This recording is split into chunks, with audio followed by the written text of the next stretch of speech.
afternoon, everyone. I am Laura. I am SIMS Product Manager at Cameca for the XF and Large Geometry SIMS instrument. And today we are very happy to welcome Yves Marocchi, who is the Deputy Director of the Centre de Recherche Pétrographique et Géochimique in Nancy in France. His work focuses on understanding the condition and chronology of formation of the first solid in the solar system, and has become world expert in secondary ion mass spectrometry, world applied to cosmochemistry. Today, he will speak about investigation of the formation condition of the first solid in the solar system using large geometry SIMS. So thank you, Yves. So thank you, Laura, for the introduction. So hello, everyone. So as Laura said, I will speak about the condition of formation, but also the chronology of formation of the first solid in the solar system. And I will show you a recent result we got using the large geometry SIMS. And so before to go into detail, I will start with a short perspective of the formation of the solar system, which took place from the gravitational collapse of a zone of a molecular cloud that led to the formation of a stellar cluster, including the Sun. And so after their formation, the stars are surrounded by what we call an accretion disk or a protoplanetary disk, which correspond to transitory structure lasting between 5 to 10 million years. But also the lifetime is relatively short. The accretion disks are of extremely importance because they are the site of formation of an agglomeration of solid that will produce larger bodies such as asteroids and planets. So the Sun was surrounded by this type of accretion disk, and the evolution of this disk induced the formation of the solar system as we observe today with a central star, the Sun, which is surrounded by 4 rocky planets and 4 giant planets. And so a key question in cosmochemistry is how did the solar system evolve from the disk period to the current structure we can observe today in the solar system. It's something I will try to speak about today during this presentation. And if we zoom into the inner part of the solar system, we can see the presence of a key structure between Mars and Jupiter, which is called the asteroid belt. And so the asteroid belt is populated by metallic or rocky bodies with no atmosphere, the size ranging between 1 meter and 1,000 kilometers. And this asteroid represents leftover of the formation of the solar system. In other words, they represent the crumbs of the formation of the solar system. And due to gravitational instabilities induced by Jupiter, sometimes collision occurred within the asteroid belt and produce debris, and this debris will cross the solar system and eventually fall on Earth. So here you have a picture of a meteor crossing the Earth atmosphere. So around 100 tons of extraterrestrial dust fall on Earth every day. So most of them burn into the atmosphere during the atmospheric entry. It's what we call the shooting star.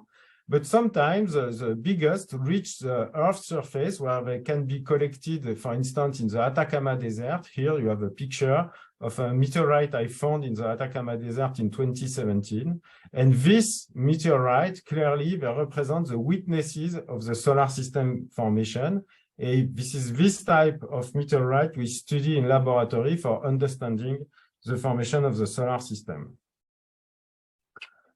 So on this slide, I put 3 pictures I took using a secondary scanning electron microscope. So these are backscatter electron images of 3 different types of meteorite. I would like to draw your attention that the scale is the same for each meteorite.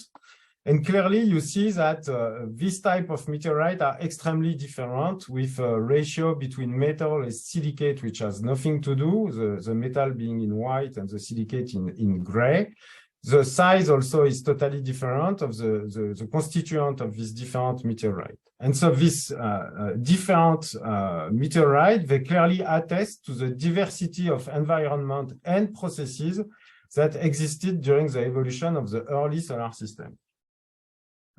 And so in cosmochemistry, we love classification. So we have a meteorite classification, which is, as you can see, quite complex, and you don't have to remember that if you want to study or at least understand this conference. What we will focus on is on the two specific type of chondrite of meteorite we can recover at the Earth's surface. The undifferentiated meteorite, which represent 92% of meteorite collected at the Earth's surface. And this undifferentiated meteorite, they clearly represent space sediments that never melted. So here you have a picture of what we call the chondrite, which is the agglomeration of dust formed in during the evolution of the accretion disk with almost no modification after the accretion. So the second type of meteorite you can recover is what we call differentiated meteorite. And this specific type results from the melting of space sediment. So they are quite rare. And one example is represented by achondrite, which results from the melting of chondrite and the extraction of the silicate part of the chondrite. So we will use both chondrite and achondrite during this talk. But I will first focus on what we call chondrite, which represents the agglomeration of different types of dust formed at different time and location in the accretion disk. So here you have a backscatter electron image of carbonaceous chondrite, which is a typical chondrite we can measure in laboratory and observe. And this carbonaceous chondrite is made of different types of dust. So the first one I will detail are called the refractory inclusion. And they are of two types, the so-called calcium aluminum inclusion. So the acronym is CAI, and the so-called amoeboid olivine aggregates we called AOA. The second type of dust we can observe in chondrite are chondrules, which represent sub-millimeter igneous droplets, and both refractory inclusion and chondrules were formed at high temperature during the evolution of the disk. And these guys are cemented together by a fine-grained matrix, which make the final chondrite. So before to go further, I will detail what we know about the refractory inclusion. So the refractory inclusion are made of really refractory mineral. And a big discovery of the 60s and the 70s was to find that this mineralogy is consistent with processes of condensation from a gas of solar composition. So in other words, these CAIs were formed by condensation process. The gas of the disk was hot, and during the cooling, you condense minerals. And these minerals we can observe in CAIs are exactly the same than the one which are predicted by thermodynamical calculation. So this complex diagram is just showing the minerals that will condense during the cooling of a gas of solar composition. And these first minerals, the really refractory one, which are predicted, are exactly the one which are observed in CAIs. And so based on this observation and calculation, it is accepted that CAIs and AOAs represent the first solid formed during the evolution of the solar system from a condensation process. And the idea is that the CAIs, which are more refractory than AOA, form at higher temperature than AOAs. And a key question in cosmochemistry is to understand when did these CAIs and AOA form in the disk, because as they represent the first solid of the solar system, if we are able to give an age to this material, we will date the formation of the solar system. And for dating this type of object, we use a really powerful tool, which are based on the radioactive dating. So the idea is quite simple. If you consider a parent nucleus, it will be affected by a radioactive decay that will produce a daughter nucleus.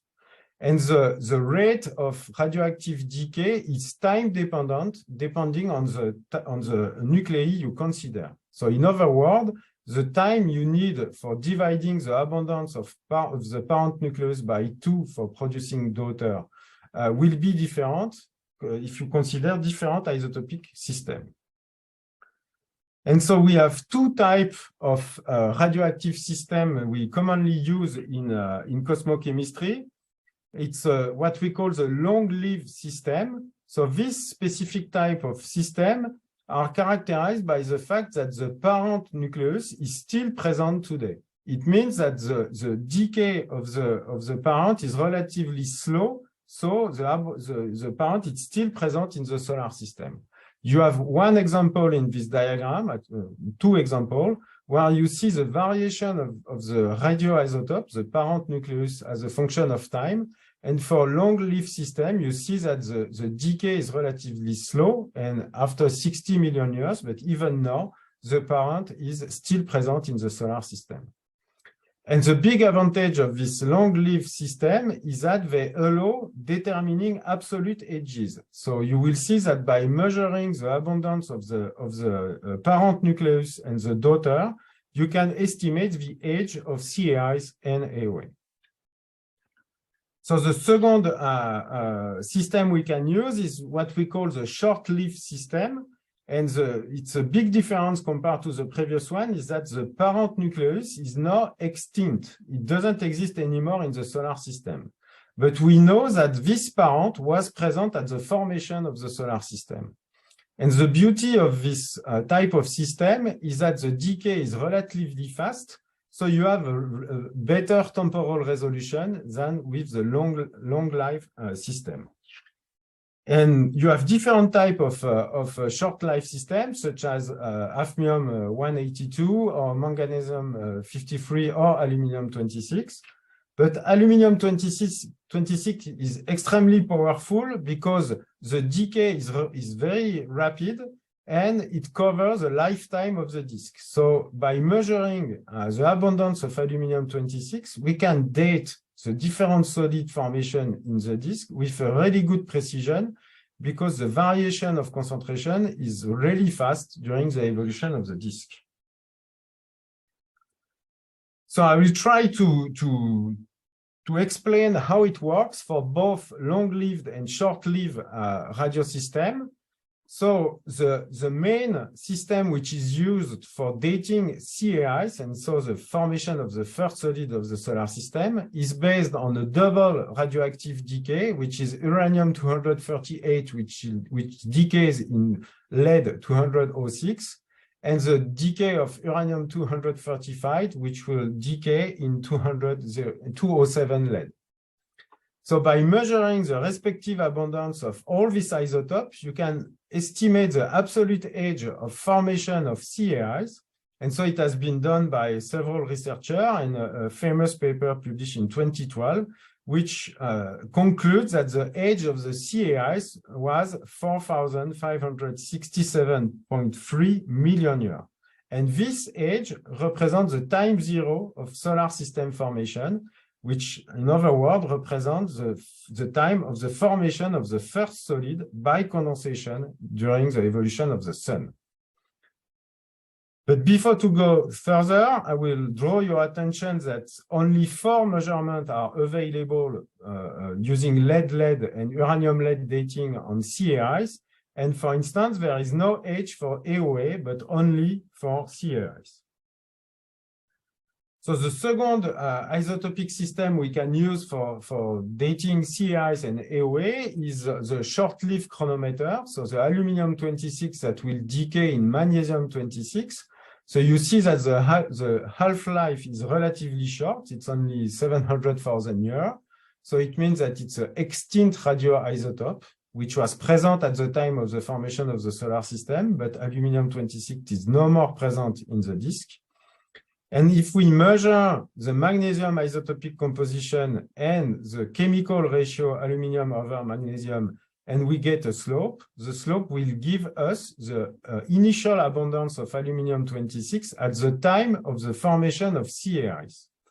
And today, the best estimate for CAIs is a 26-27 aluminum ratio of 5.23 10 to the minus 5. which is known as a canonical ratio. And the idea of aluminum-26 is if you can measure, we have a good estimate of the aluminum-26 abundance in CAIs, and we estimate the same ratio in another sample, the difference will be related to the time because the difference is result from the decay of aluminum-26 over time. So the aluminum-26 is a relative chronometer because we need a difference in formation ages between CAIs and another sample. But as we know also the absolute age of CAIs using the lead-lead, we can also have an estimate of the absolute age of the sample we measure using aluminum-26.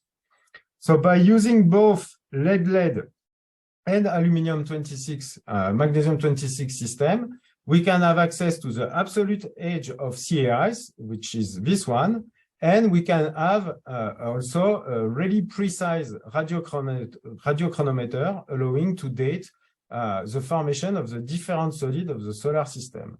And what you can see here is that considering the aluminum-26, we do not see any age difference between CAIs and AOA, which means that the production of the first solid of the solar system by condensation was extremely fast, probably in less than 100,000 years at the beginning of the history of the solar system. Okay, so I try here to summarize. So we are speaking about chondrite. In chondrite, we observe refractory inclusion, CAIs and AOA. And this guy represents the oldest solid of the solar system with an absolute age, which is this one.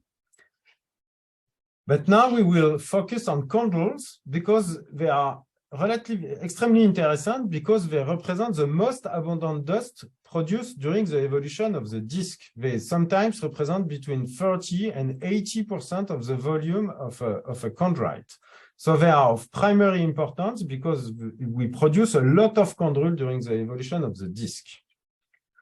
And the question of chondrule formation is one of the big mysteries of cosmochemistry, and there is absolutely no consensus today on the condition of chondrule formation. So basically, you have two different theories, main theories, regarding the condition of chondrule formation.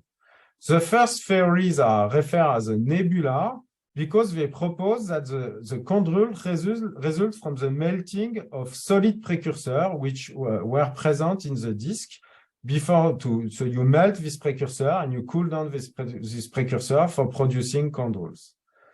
The second theories are what we call the planetary theories, and they propose that the chondrules are byproduct of collision between protoplanets during the disk evolution. So the difference is extremely important because in the nebular theory, you produce dust, you will agglomerate this dust for producing larger body, whereas in the planetary theory, you will have already formed larger bodies which will collide for producing dust that will be reagglomerated for producing larger bodies. So in terms of dynamic of the evolution of the solar system, it's really two different scenarios. And in the planetary scenario, you have also a sub-scenario where people propose that chondrules result from the breaking of mantle. So the chondrule will be the solid resulting from this impact.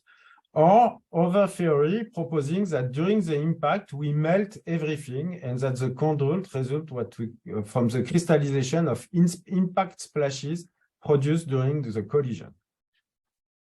But today, there is absolutely no consensus on the condition of chondrule formation, and both scenarios, nebular and planetary, and a lot of sub-scenarios are commonly proposed for explaining chondrules. The second problem with chondrule is that there is no consensus also on the chronology of chondrule formation. So here it's a summary of the chronology of CAI. So you see that we can have, as I show, we can have an absolute age of CAI using the lead-lead radioactive system.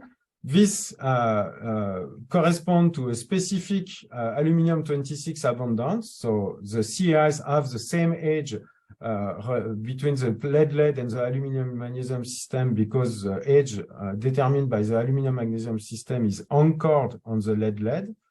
But when we compare the age determined by lead-lead and aluminum-magnesium radioactive dating for chondrule, you see that there is a major discrepancy, because if you believe the lead-lead system, it is shown that the chondrule are formed at the same time than CAI, and the production lasts for at least 4 million years.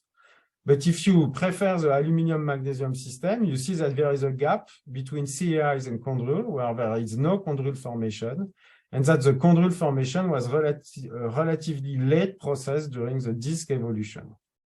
What is interesting is that for both systems, D'Orbigny, which is an achondrite, the age is not consistent either if you consider lead-lead and aluminum-magnesium. So we have clearly no theory today explaining the formation of chondrule and the chronology of chondrule formation. And that's the two questions I will address during this presentation. I will start with the question of the condition of chondrule formation, and I will then speak about the chronology of chondrule formation. And so the first part is based on a development we have performed at CRPG. I would say it's a double development. So the first development we have made is that we use a new setting for mapping, X-ray mapping of chondrules by using an extremely high current with electron probe. So commonly, when you perform mapping with electron probe, you use a current of 20 nanoamp. But Valentina Batanova, a colleague in Grenoble, developed this methodology using a 500 nanoamp, which allowed to determine the trace element within a crystal with a really good precision and with a really low detection limit. So I will show you that I use this development, and I use this development in combination with a second one, which was done in collaboration with Kameka in CRPG, where we developed 10 to the 12 pre-amplificator for the Faraday cup. So before this development, the SIMS in Nancy were equipped by 10 to the 11 Faraday cup, which was a limitation for plenty of measurements. And the beauty of the development of the 10 to the 12 Faraday cup is that we have a better analytic precision for a similar count rate. So you see, for instance, that here at a count rate slightly above 1/10 to the 6 count per second, with the 10 to the 12, we will have a better precision than with the 10 to the 12. And the other possibility with this new type of pre-amplificator is that we can have a better spatial resolution, but for an equivalent analytical precision. In other words, if I want to keep a 0.2 per mil precision, I will have a count rate which is much more lower for the 10 to the 12, and so a beam which will be smaller, and so a better spatial resolution for performing measurement. And so I will show you a result about chondrule, which use these two developments, the electron probe and the SIMS development with the 10 to the 12 pre-amplificator. So I will start with these two images of chondrules. So there are I took these images using the SEM, and so they are backscatter electron image. So these are typical chondrule we can observe in chondrite, which are characterized by the presence of olivine, which is a silicate, glassy mesostasis in light gray, and a pyroxene, which is commonly present at the edge of chondrules.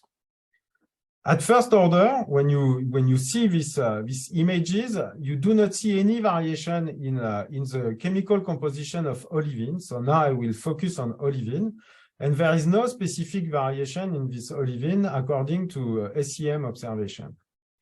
If you make a map with the classical tuning of the electron probe at 20 nanoamp, you won't see any difference in the chemistry of olivine either. But the beauty of the high current map we can do using the electron probe is that it reveals previously overlooked texture within chondrules. So these are the same chondrule which previously look homogeneous, but now I report the titanium content of this of the chondrule olivine. So the titanium content is ranging between 200 and 1000 ppm between the olivine.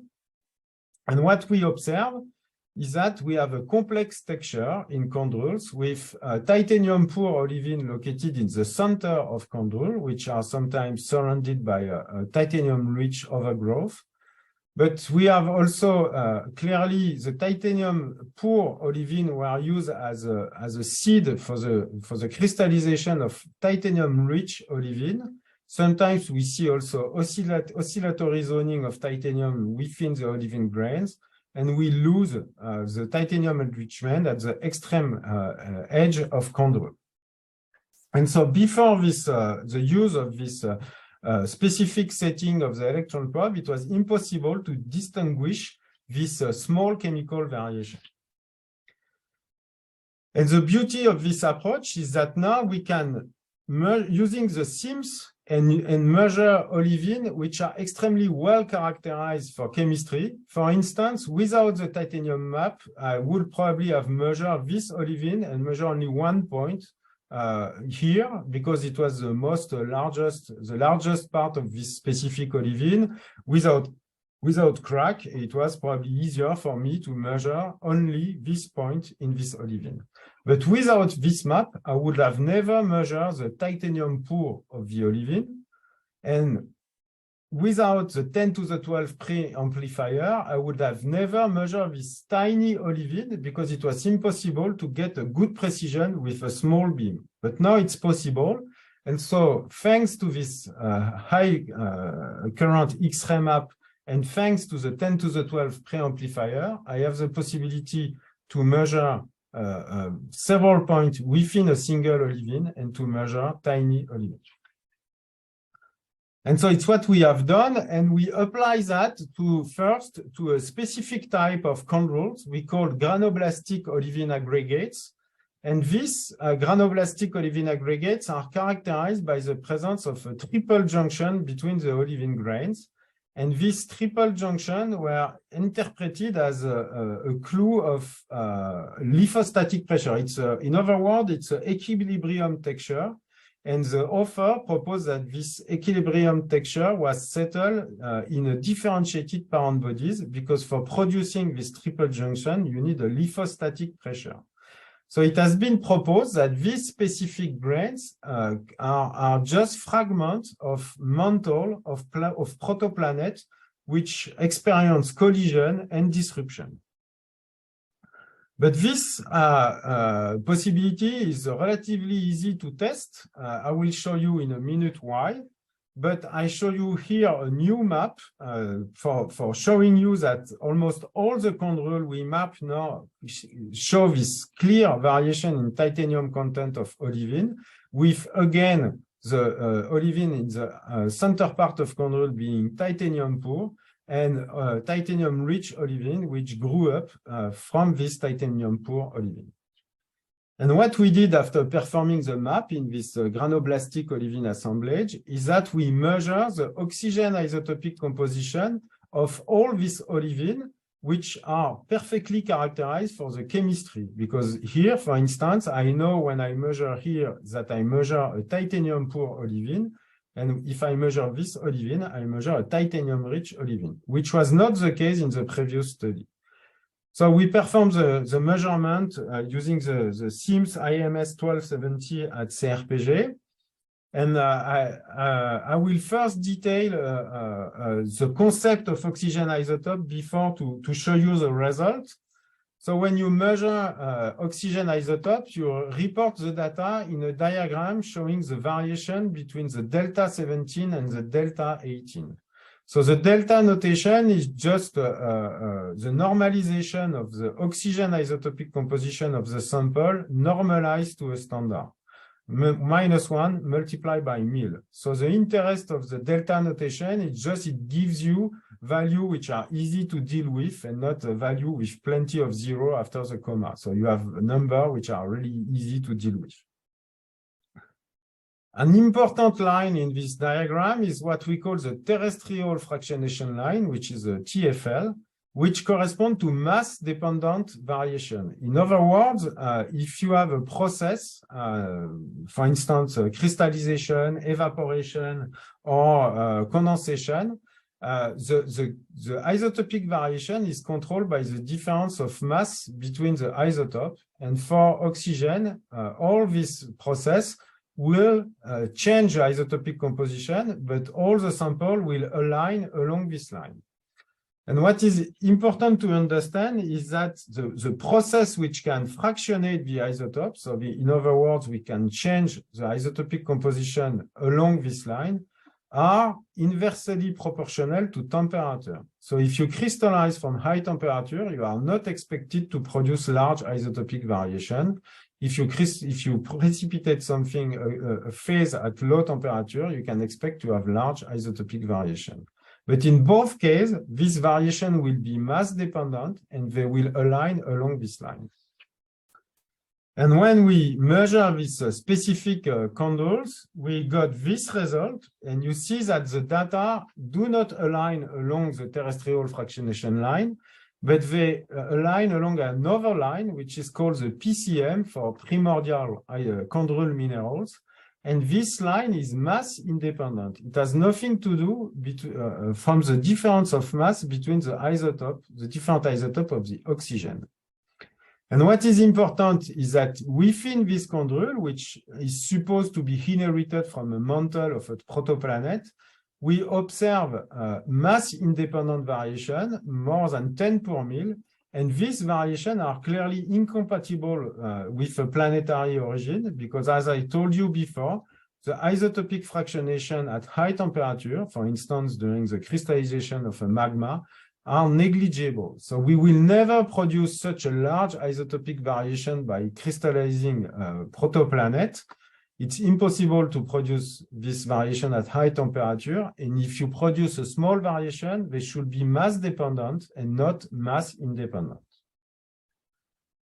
And so the idea of this variation, this mass independent variation, is that they rather result from the interaction between the chondrule precursor and the gas of the disk. So we know now that the chondrule form in open system and they interacted with the gas of the disk. And so the idea of this variation is just that they result from the interaction between the molten precursor and the gas of the disk. So in other words, this variation is just a mixing line. So the question is, you say that they result from the melting of a chondrule precursor, but what are the chondrule precursor? Because if we can determine the nature of the chondrule precursor, we can understand if chondrule formed in a planetary scenario or in a nebular scenario. And for that, I will introduce a parameter, which is the big delta 17 or the capital 17. Which is just the vertical deviation between the mass-independent line and the terrestrial fractionation line. So if you are here, the big delta 17 will be negative and relatively negative. And if you get closer and closer from the TFL, you will get less and less negative until reaching 0 if you hit the terrestrial fractionation line. And I will report this delta 17, big delta 17 parameter as a function of the chemistry which was determined for each olivine within this chondrules. And you see that we got an interesting orthogonal relationship with what we call the relict olivine. In other words, the olivine which are in the center, which are titanium poor, being extremely enriched in oxygen 16 because the delta 17 is really small, is really negative, sorry. So the information of this diagram is that the relict olivine, which are probably inherited from the precursor of chondrule, are 16 or rich. They are enriched in oxygen 16, but they are also titanium poor. And so if we combine this big delta with the different chemical elements, we arrive to the conclusion that the relict olivine inherited from condule precursor are not refractory because they are aluminum, calcium, and titanium poor, as you can see on this different diagram. They are also manganese enriched compared to the other olivine. And what is interesting is that this chemical and isotopic characteristic of relict olivine in condrule are exactly the same that the chemical and isotopic characteristic of olivine in AOA, in other words, in refractory inclusion, which were produced by condensation from the gas of the disk. And so this result led me to propose in a paper in 2019 that there is a genetic link between amoeboid olivine aggregates and AOA. In other words, if you want to produce condrule, you have to recycle AOA and interact with the gas. And today in the condrule, we have minerals which are inherited from AOA and were not destroyed during the high temperature event at the origin of condules. So the idea based on this diagram is that we have a formation of condrule by recycling of AOA precursor. It's also supported by what we call the nucleosynthetic anomalies of condrule, but I'm not going to detail this specific point today. So here I try to schematically summarize this result. So you have a collapse of a zone of the molecular cloud, which will produce the sun, which is surrounded by the accretionary disk. During the cooling of the accretionary disk, you will have condensation, like calcium, aluminum rich minerals at high temperature and olivine at lower temperature. So if you agglomerate this calcium, aluminum rich mineral and olivine, you will produce AOA. And these AOA are enriched in oxygen 16. So in other words, in a delta 17, delta 18 diagram, they are really negative and the lower left part, on the bottom left part of the diagram. Then you will remelt this, you will melt this AOA and you will have an interaction with a gas which is 16O poor.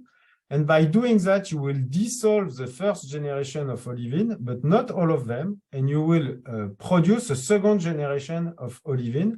And both olivine will have different chemical and isotopic composition because they interacted with a gas. And today, we have these condules where we have few grains which are titanium poor and enriched in oxygen 16. And these grains are inherited from the precursor. And based on the chemical and isotopic composition of this relic grain, I propose in this different publication that the precursor of condrule could be the AOA. So in other words, if this model is correct, the condrule are nebular product and they are the result from the recycling of AOA, which were condensed early in the disk history.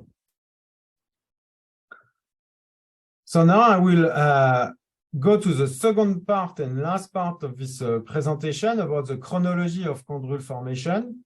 So as I show you at the beginning of this presentation, we can use two different isotopic systems for dating condules, the aluminum-26, which will decay in magnesium-26, and the lead-lead, which allow to get absolute ages. And as I show you, there is no agreement between the lead-lead and aluminum-magnesium dating of condules.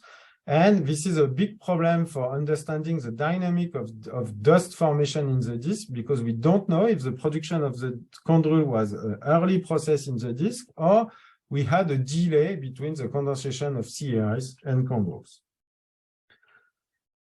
So there are millions of interpretations for this discrepancy. So it has been proposed that the aluminum-26 was not homogeneously distributed in the disk and cannot be used as a chronometer. It has been proposed that it can result from a secondary alteration after the formation of condrule for aluminum-magnesium dating. For the lead-lead, it has been proposed that it can be related to a mix of different dust population with different lead-lead ages or a technical problem when you measure the lead concentration in laboratory. Another possibility also is that both chronometers, they totally date distinct event, and so they obviously disagree because they do not date the same event during chondrule formation. And at CERPG, so it was part of, it was the main topic of a PhD subject and of Maxime Pirala. We developed a new method for dating chondrule by using spinel instead of using glassy mesostasis, as I will show you later on. So here you have an X-ray map of chondrules. In orange, you have olivine. In green, you have the glassy mesostasis. And in red, you have the spinel. So the big advantage of spinel compared to the glassy mesostasis is that they are much more resistant to alteration because the glassy mesostasis can be really easily altered during fluid circulation in asteroidal environment. In addition, as they are extremely resistant, we can date some chondrite where the glassy mesostasis is no longer present. And the beauty also of the spinel is that their oxygen isotopic composition are similar to the olivine in chondrules. So in other words, it means that these spinel are not inherited from the precursor, but they co-crystallize with olivine during the melting event and the thermal event at the origin of chondrules. So if we get an age using this spinel, we will have the age of chondrule formation.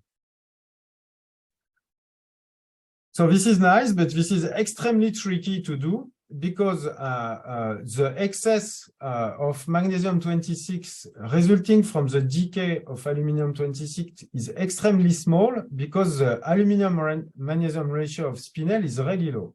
So in other words, we will see this diagram and I will try to explain that.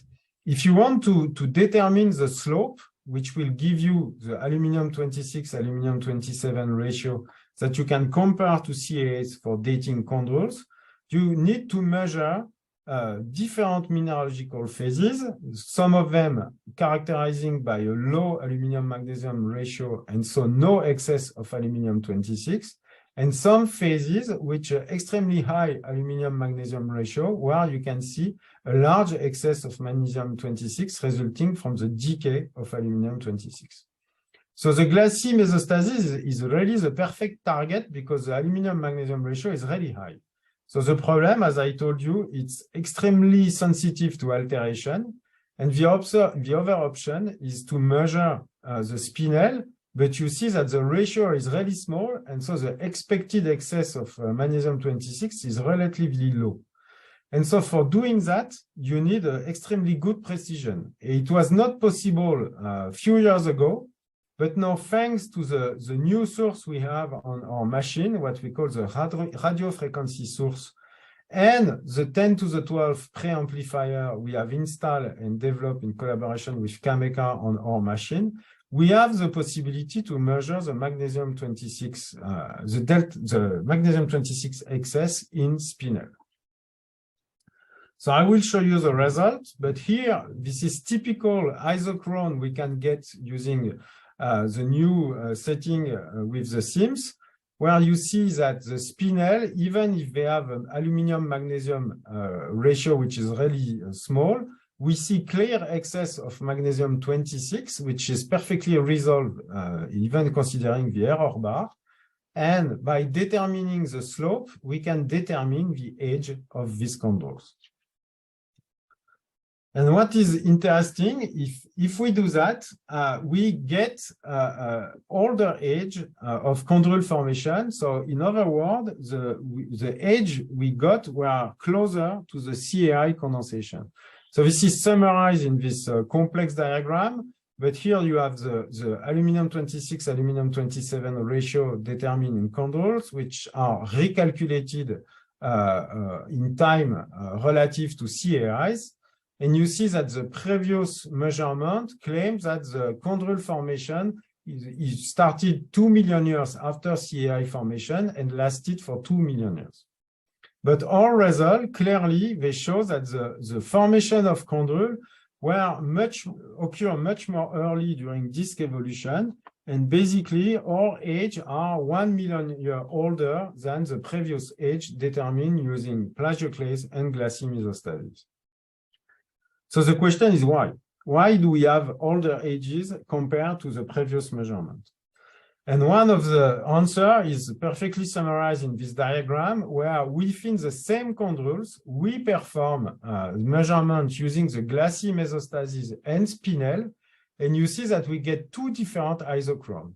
And the idea of these two different isochrones is that as spinel are much more resistant to alteration, this age will give you the real age of chondrule formation, whereas the age calculated from glassy mesostasis will give you an age reset by secondary processes. In other words, this age was reset and was modified by secondary processes, and they cannot be used for estimating the age of chondrule formation because the glassy mesostasis is much more sensitive than spinel, and we have to trust, I would prefer to trust, the age determined using the spinel.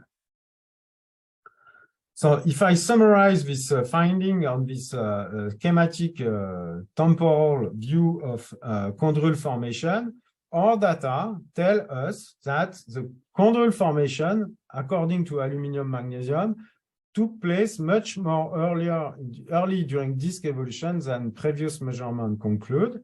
But you see that we still have a gap between the CAIs and the chondrule formation. In other words, it doesn't solve the problem because the chondrule seen by the lead-lead dating seems to have started at the same time than CAI, and it's still not the case using our new measurement.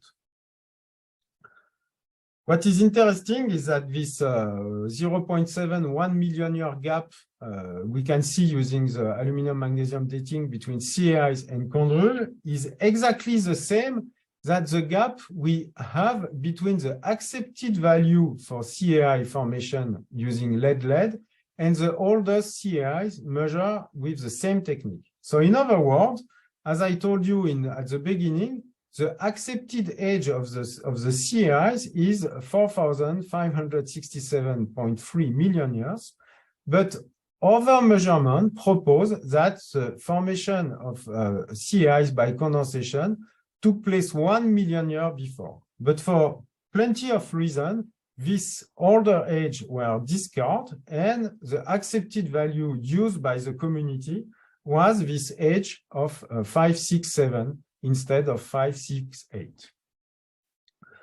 And the question I will address for finishing this talk is that which age should we believe? Should we believe the 567 or the 568?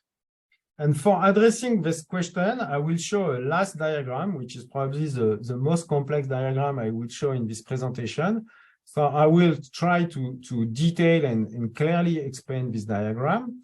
So it shows you the absolute age of different bodies of the measure in laboratory, different meteorites determined with the lead-lead system. So these correspond to the lead-lead ages of different meteorites. And I plot these lead-lead ages as a function of the aluminum-26, aluminum-27 ratio determined by other study for the same meteorite.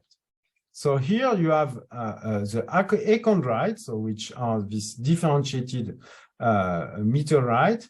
Here you have all data of the oldest non-chondrule we determine using our new technique using spinel. And in green, you have the different lead-lead ages determined for CAIs. So this one corresponds to the accepted value, but this one corresponds to the older CAIs determined by other study. And what is interesting is that if we plot all this data and we consider the canonical 26-27 aluminum ratio, it implies that we have a good correlation between all the data which plot through achondrite, chondrules determined with this technique, and the oldest CAIs determined by lead-lead technique. So in other words, you can explain all the chronology of the different bodies of the solar system by taking into account the oldest age of CAIs and not the accepted value. If you take into account the accepted value and you plot the isotopic evolution of the solar system based on this initial isotopic compositions, you see that there is absolutely no sample which plot along this isotopic evolution in this diagram. So altogether, this suggests, that the age of CAIs should be reevaluated, and our estimation we just recently published was to propose that the age of CAI formation should be reevaluated at 4,568.7 million years instead of the previous age, which was accepted before. And so if you do that, it means that the lead ages of CAIs is 1 million years older than previously determined. Okay, this is a small change, but as the aluminum magnesium chronology is anchored to the absolute age of CAIs, it means that we have to move these aluminum 26 ages. And by doing so, we reconcile the chronology of chondrule formation because we redefine the age of CAIs and we had a new measurement telling us that the chondrule formation was a really early process in disk history. So by re-anchoring the aluminum magnesium chronology on the new lead value for CAI, we can unify the chronology of chondrule formation, implying that the production of dust in the disk was first the production of CAIs by condensation, followed by AOA. And then we have a gap of around 1 million years where there is no chondrule formation or no trace of chondrule formation kept into meteorite. And then we have the production of chondrule formation, which started 1 million years after CAI and lasted for several million years during disk evolution. And so I will stop this talk now and I will conclude. So I try to show you that by combining high current X-ray map and oxygen isotopic composition of chondrule olivine, we can determine the nature of relict olivine grain and propose that the chondrule formation took place via the recycling of previously condensed amoeboid olivine aggregates. And thanks to the development of the 10 to the 12 amplifier and the radio frequency source on the SIMS, we are able now to date chondrule by using SPINEL. And we are able first to redefine the age of the solar system, of the oldest solid of the solar system. And we can propose a unified chronology of chondrule formation during the disk evolution. And I will stop here.